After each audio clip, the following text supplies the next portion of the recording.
Hello and a very good evening. You're watching the news tonight on Rajya Sabha television with me, Frank Pereira. Here are the headlines.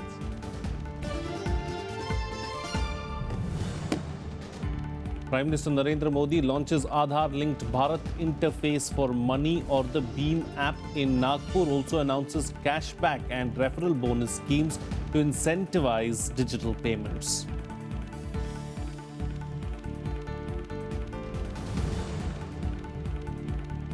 Nation pays tributes to Baba Saheb Ambedkar. President, Vice President and Prime Minister lead dignitaries in paying homage to the architect of the Indian Constitution.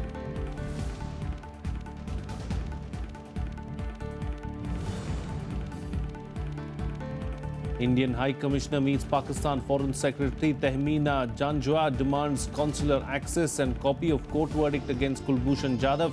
Pakistan rejects demands.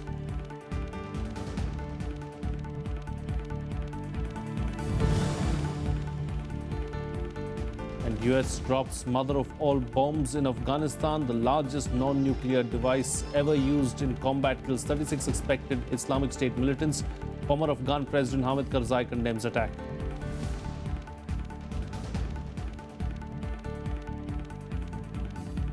Well, India has once again asked consular access to Kulbhushan Jadhav, who is in Pakistani custody. Jadhav is facing a death sentence awarded to him by a Pakistani military court. India, however, got no assurance, even as Pakistan maintains that it has worked with due process of law. Pakistani stonewalling on the matter is now triggering speculation as to what is the real motive behind Jadhav's arrest.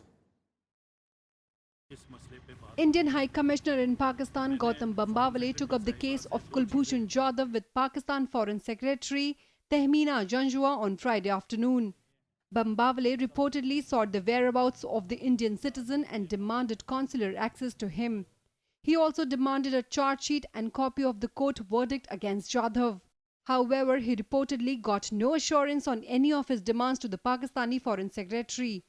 India has maintained that Jadhav's arrest and death sentence in Pakistan is wrong. मैंने foreign secretary साहिबा से दो चीज़ें कही थी, और ये दो चीज़ें ये हैं कि सबसे पहले भारत सरकार की ये मांग है कि जो कुलभूषण जाधव के खिलाफ जो चार्जशीट है और कुलभूषण जाधव के खिलाफ जो मिलिट्री कोर्ट का जो फैसला है, इसके हमें सर्टिफाइड कॉपीज़ चाहिए। और दूसरा मुद्दा मैंने फॉरेन सेक्रेटरी साहिबा से ये कहा कि हमने पिछले कुछ महीनों में 13 बार लिखित में कुलभूषण जाधव का कॉन्सुलर एक्सेस मांगा है। आज तक इसका ना कोई जवाब मिला है, ना कॉन्सुलर एक्सेस मिली है। Pakistan's foreign policy advisor Sartaj Aziz, however, rebutted India's demand. He claimed that India also has not given consular access to many Pakistani citizens who are in Indian jails. We now expect India to behave responsibly and refrain from issuing statements that will further aggravate people-to-people hostility. बहुत साफ शब्दों में कहा है कि उनको कहना कि वो जासूस थे, ये काल्पनिक बात है। कोई जासूस अपना पासपोर्ट लेके किसी देश में नहीं जाता है।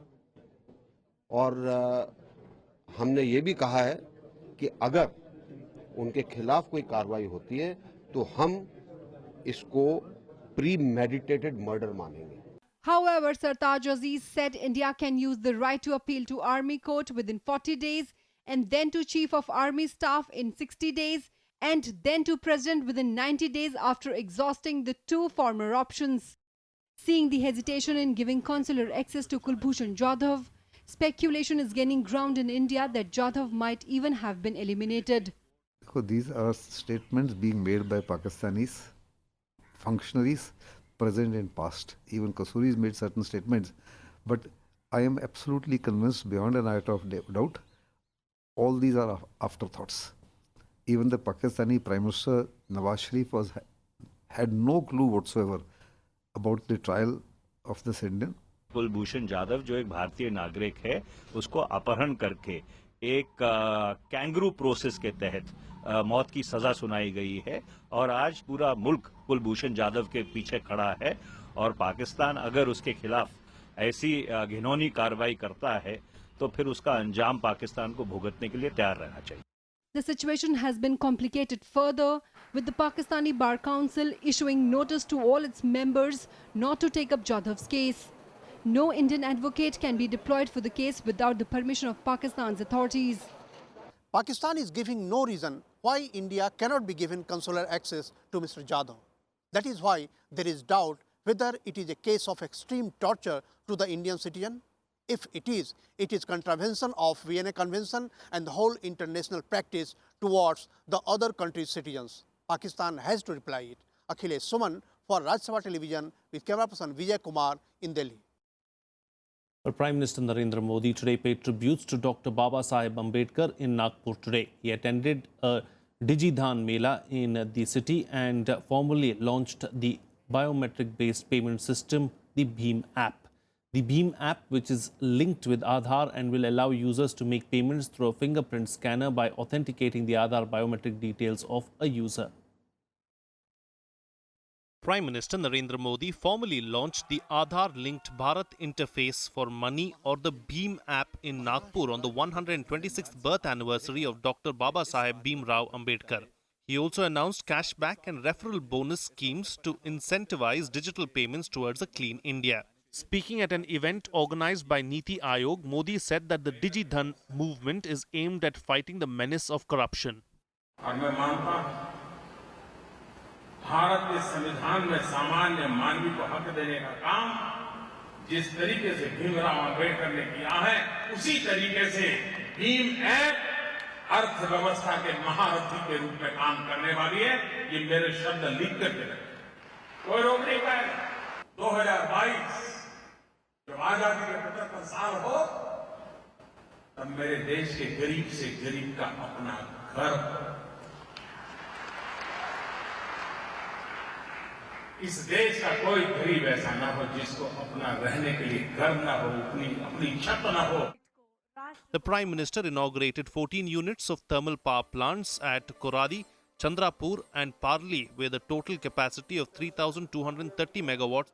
He also laid the foundation stone for a new AIIMS hospital, IIM and IIT in the city. और आप जब नितिन जी बड़े गर्व के साथ बता रहे थे कि नागपुर वासियों का जो गंदा पानी है वो बिजली के उत्पादन में काम लाया जाता है, रिसाइकल किया जाता है। एक प्रकार से पर्यावरण के अनुकूल ये इनिशिएटिव है। मैं इसके लिए नागपुर को बधाई देता हूं। महाराष्ट्र के और देश के नौजवानों को अपना भाग्य बनाने के लिए, आधुनिक भारत बनाने के लिए, अपनी योग्यता बढ़ाने के लिए इन संस्थानों के द्वारा अवसर मिलेगा। मेरी युवा पीढ़ी को बहुत बहुत शुभकामनाएं हैं। ये आज जब मैं उनको मेरे देश की युवा पीढ़ी को याद कर रहा हूं। On his arrival in Nagpur, Prime Minister visited Diksha Bhumi, the place where Dalit icon and principal architect of the Constitution of India, Dr. Ambedkar, embraced Buddhism and offered his prayers. Bureau Report, Rajya Sabha Television. Well, today is the 126th birth anniversary of Dr. B.R. Ambedkar. A function was held at the Parliament House lawns to mark the occasion. The Social Justice and Empowerment Ministry organized the function to pay floral tributes to the father of the Constitution. President, Vice President, Prime Minister, Lok Sabha Speaker, Union Ministers and other dignitaries offered floral tributes. A function to pay floral tribute to him was also held in the Central Hall of Parliament House, where Dr. Ambedkar's portrait is put up.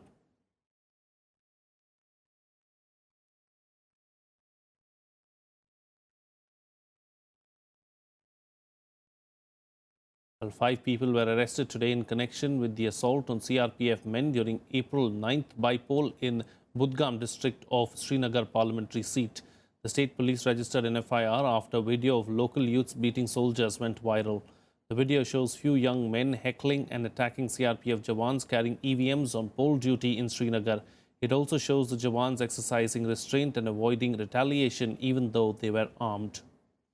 The army is also investigating the authenticity of another viral video in which a youth was seen tied allegedly to an army jeep as a human shield against stone pelting. The video sparked an outrage by former Chief Minister Omar Abdullah, who found it shocking.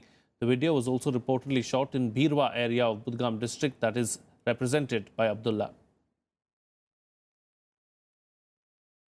किसने video लिया है, किसने video बनाया, किसने post किया है, कुछ नहीं पता। तो मैं वीडियोस के ऊपर कमेंट नहीं करता हूँ। अगर मैं वहां पर होता तो आपको बताता। और ये मामला जो है गृह मंत्रालय का है, तो गृह मंत्रालय की तरफ से कोई उस पर कमेंट आएगा तो ज्यादा अच्छा है। निश्चित रूप पर जो सीआरपीएफ के जवान के साथ जो हुआ है वो बेहद गलत है और उन लोगों के खिलाफ एक्शन होना चाहिए जिन्होंने ऐसे किया। मुझे लगता है कि कश्मीर में या देश के किसी भी हिस्से में इस तरह की जो हरकतें हैं वो अनएक्सेप्टेबल हैं और कश्मीर के नौजवानों को मैं यही कहना चाहूँगा कि जिस तरह से वो एक सीमा पार से प्रायोजित होकर के इस तरह की हरकतें कर रहे हैं उसका उनको फायदा नहीं होगा। Union Finance Minister Arun Jaitley on Friday said that the resistance to change that existed in the past is disappearing. He said that the Indian economy is now more open to economic reforms than most other countries in the world. Speaking at the 33rd annual session of FICCI Ladies Organization, Jaitley highlighted that the nature of the Indian economy itself had changed and its future would be driven by ideas and depth of innovation. On the occasion, Jaitley released the Gender Parity Index, which is a toolkit to evaluate gender diversity and women empowerment in the formal sector. He said that Indian women entrepreneurs have the capability to create new business. He also presented the Flow Icon Awards to some eminent personalities. In a society which conventionally was loaded against parity and equality, there has been a conscious attempt to cover up the lags which still, confess, still exist. But we are passing through very extremely important moments in the history of this country. And I think mindsets in India and attitudes in India are changing in various fields. A BSP Supremo Mayawati on Friday appointed her brother Anand Kumar as the party's vice president. She also informed her party workers that her brother will never contest elections to become an MP, MLA or the chief minister. The announcement was made during a party function held in Lucknow on the occasion of the 126th birth anniversary of B.R. Ambedkar. Addressing the program, Mayawati also maintained that she had no reservations in aligning with other parties in her struggle against the BJP on the issue of EVM tampering in the recently held assembly polls in Uttar Pradesh. Kumar, who has been facing an IT and ED inquiry into his alleged links to bogus companies, has never been even a primary member of the BSP. Uttar Pradesh में ही नहीं बल्कि पूरे देश भर में इनके अनुयायियों के वोटों के स्वार्थ में अब सभी विरोधी पार्टियां व उनकी सरकारें इनकी जयंती मनाने लगी हैं और इस मौके पर किस्म किस्म के सरकारी व गैर सरकारी कार्यक्रम भी आयोजित करने लगी हैं। लेकिन इसके बाद फिर पूरे साल भर तक ये सभी विरोधी पार्टियां अपनी जातिवादी मानसिकता के तहत चलकर इनके अनुयायियों का हर स्तर पर शोषण भी करती हैं। Well, here's a roundup of the other news from across the country and nationwide. Aligarh Muslim University Students' Union on Friday condemned an FIR against student leaders for taking part in a protest march against violence allegedly involving cow vigilantes. The police filed a complaint on April 12th for taking out the march without getting official permission.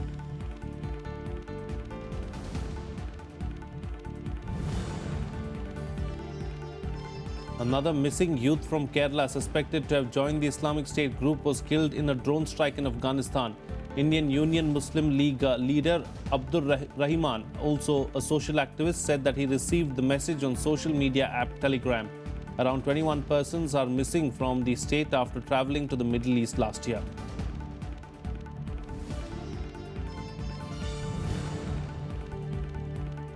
The second phase of Operation Clean Money was launched today. The Income Tax Department will investigate over 60,000 entities to detect black money generation after demonetization.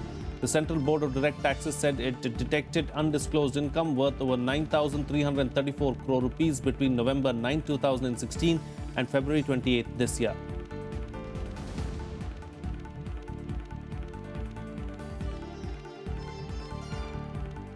Well, it's time for a short break now, but news and updates will continue on the other side. Stay tuned. We'll be right back.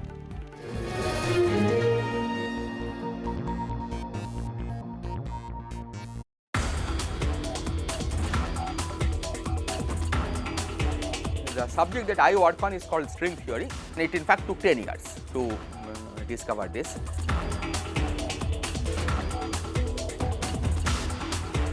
So one of the reasons why string theory has not been dead is because it is a fully mathematically consistent theory. Scientists really don't work for money. Watch Eureka with Dr. Ashok Sen, Professor at Harish Chandra Research Institute, Allahabad, only on Rajya Sabha television.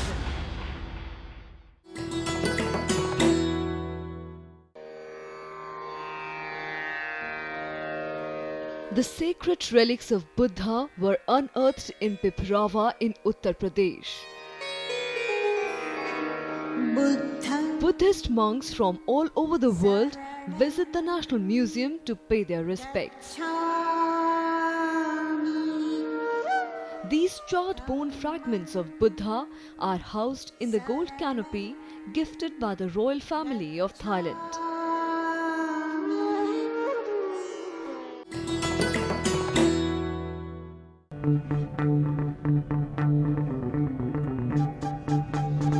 Art arisen from a multi-hued cultural canvas.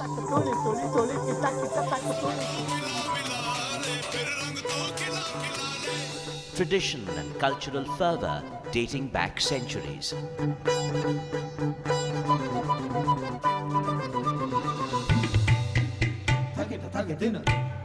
And encircling them all, there's a magic that awes. Embrace your nation's brilliant human warmth.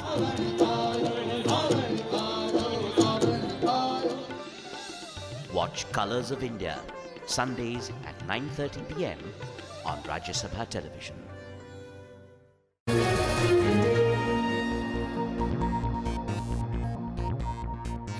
Welcome back. You're watching Rajya Sabha television. Well, as many as 36 suspected Islamic State militants were killed in Afghanistan on Thursday night when the US dropped the largest non-nuclear bomb ever used in combat.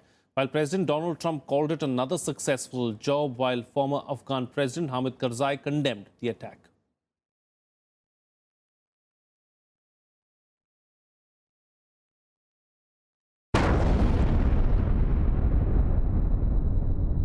America's most lethal non-nuclear bomb, also known as the mother of all bombs, hit Islamic State targets in Afghanistan on Thursday evening. The 30-foot-long destruction device weighed close to 22,000 pounds. Called the GBU-43B Massive Ordnance Air Blast Bomb, it reportedly killed 36 suspected militants in Achin district in the Nangarhar province. The entire base was flattened in the first ever instance of such a weapon being used in battle. Very, very proud of the people. Really another successful job. We're very, very proud of our military. Just like we're proud of the folks in this room, we are so proud of our military, and it was another successful event. We targeted a system of tunnels and caves that ISIS fighters used to move around freely, making it easier for them to target U.S. military advisors and Afghan forces in the area. The United States takes the fight against ISIS very seriously, and in order to defeat the group, we must deny them operational space, which we did. The United States took all precautions necessary to prevent civilian casualties and collateral damage as a result of the operation.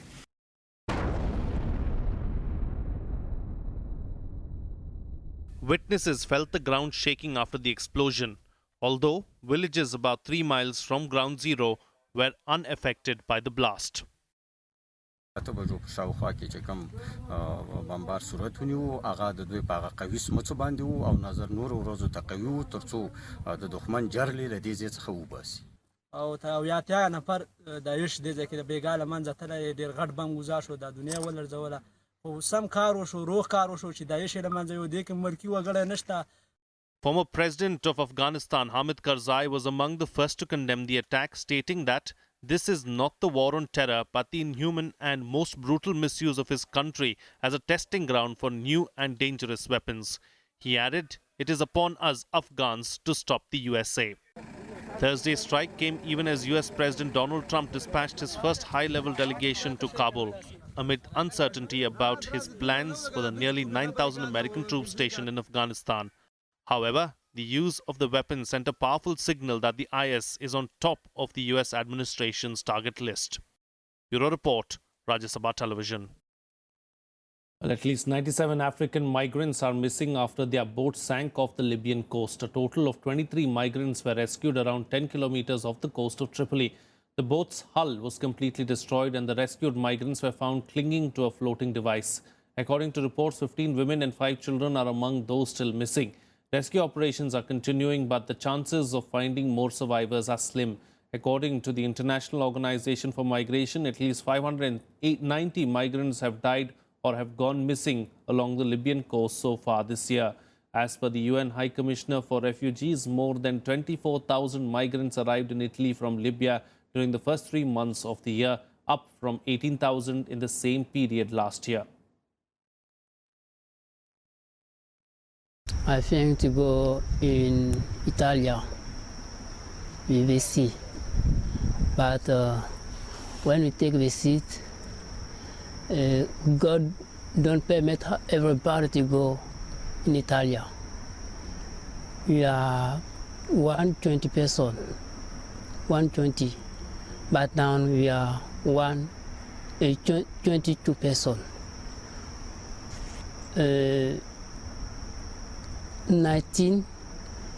8 person died in this water. And I wanna greet the policeman of Libya to save house, 22 person. Without them, we cannot be here today. Well, here's a roundup of the other news from across the globe in Global Buzz. The Syrian government and rebel groups started an operation to move people away from 4 towns. This is being done under a deal brokered by opposition backer Qatar and regime ally Iran. More than 30,000 people will be moved. The Syrian Observatory for Human Rights confirmed the beginning of the evacuation.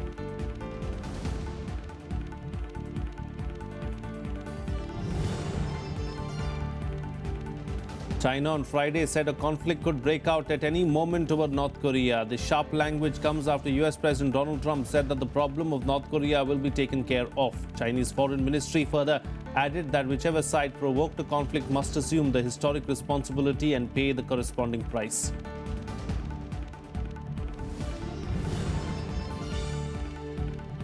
North Koreans on Friday expressed confidence in winning any war with the US on Friday. This comes as the tensions in the peninsula increase as a US aircraft carrier group headed for the region. This comes amid concerns that the North may conduct a 6th nuclear weapons test.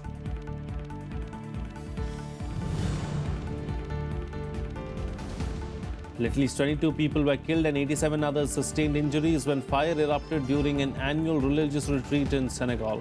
The reason behind the fire is still unclear. Thousands of Muslims from various countries participate in the religious gathering every year.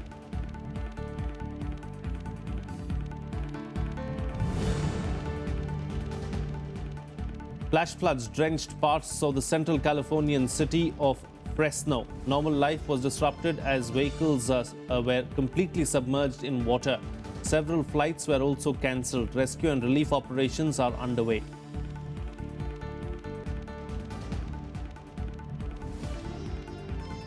Well, Well, according to NASA, scientists, ice plumes shooting into space from Saturn's ocean-bearing moon Enceladus contain hydrogen from hydrothermal vents. It is believed by the scientific fraternity that it can provide an environment after Earth leading to life. Similar conditions in which hot rocks meet ocean water may have been the cradle for the appearance of microbial life on Earth more than 4 billion years ago. The discovery was made using NASA's Cassini spacecraft, which in September will end a 13-year mission exploring Saturn and its entourage of 62 known moons. The detection of molecular hydrogen occurred in October 2015 during Cassini's last pass through Enceladus. Plumes of scientists also say that Jupiter's moon Europa may also have a global ocean engulfing it, that it would have the ingredients thought to be necessary for life.